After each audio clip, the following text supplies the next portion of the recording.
How do you talk to old people? How do you go about it? What are the barriers? Well, generally, old people, they're scared. They're generally lonely. So they're willing to chat. But they're also scared. And they don't like ideas that are new. And they're not watching the latest TV shows. They're watching old reruns of stuff. So they don't know what's going on in the world. And they're scared. And they're lonely.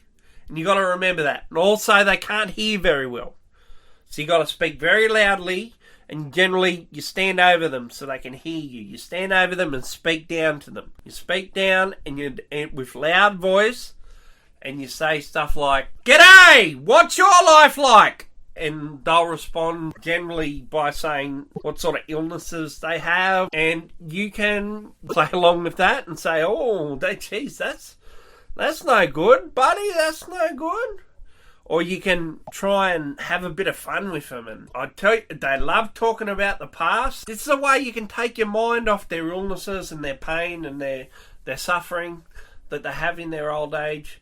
And you can get them talking about their past. And the thing is to ask interesting questions. Stuff like, "Oh, were you married, mate?" And they'll say, "Oh, yes, Doris died 10 years back.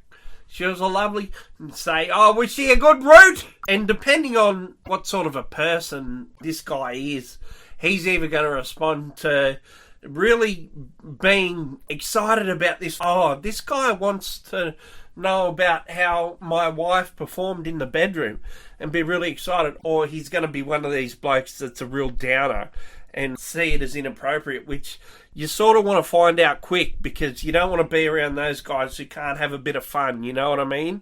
And with the ladies, you've got to be a bit more sensitive with them. So the old ducks, you want to be a bit more sensitive, but you don't want to be stuck there with someone who's, is not going to give you anything in return. You'll be trying to have fun with them, and they'll be cranky and angry and not happy with what you're talking about because it's not appropriate to them, because they've grew up in a world where they've never had anal sex or anything like that. They're a bit sheltered, but they're old. They've lived their lives, but they haven't lived their lives, and they've never experienced anal sex. They don't know if it's any good, but them, that's like scary, I suppose. I don't know, or it's wrong. Definitely, they're too old. You don't want to try and put the moves on or anything. You're not there to create relationships. You show them a good time and give them a chance to talk, because they don't get to talk much, because nobody really wants to talk to them because of the way they are. But then also you want to have a good time, so you got to find a good balance.